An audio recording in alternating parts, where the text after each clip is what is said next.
I was injured in India 5 years ago on February 7th, 2006. I was riding a bicycle on my way to class one morning and fell off a 70-foot cliff, landing on my head next to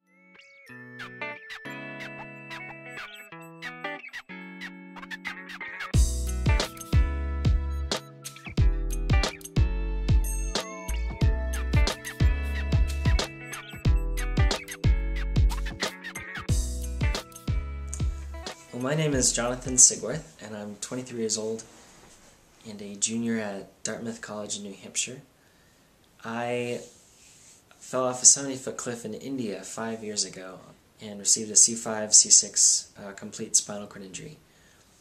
I landed right next to a hospital up in the mountains in the hill station of Mussoorie and was driven 8 hours to Delhi to the only spinal cord hospital for civilians, and was there for 5 weeks before flying home to Connecticut and going to Gaylord Rehab Hospital in Wallingford for 2.5 months.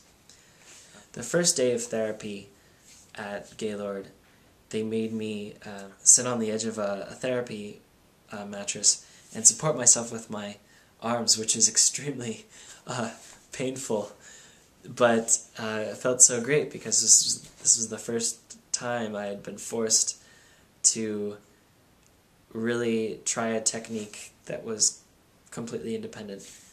My physical therapist, Aaron, did a great job at working with me as a patient and really worked with me as we experimented to see what worked and what didn't in terms of therapy techniques.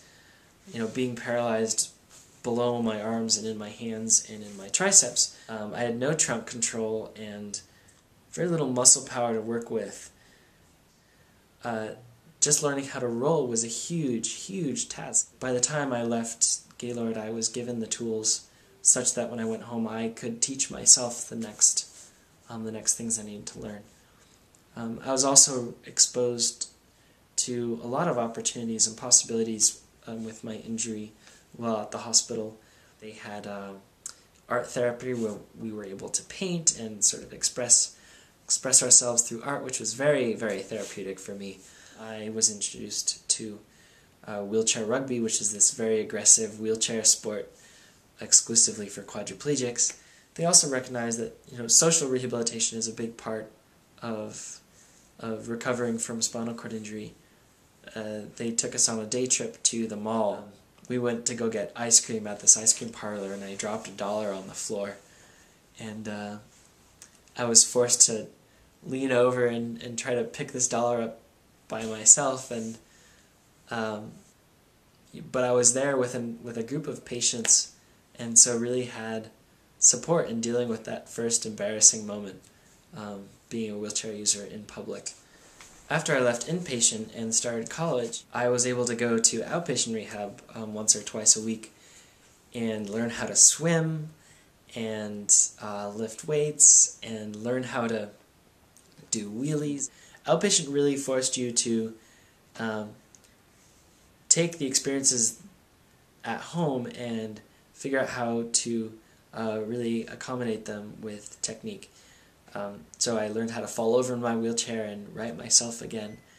I was able to take my rehabilitation to the next level, and it even further equipped me to do more things on my own and gave me, I would say, more boldness to try new things.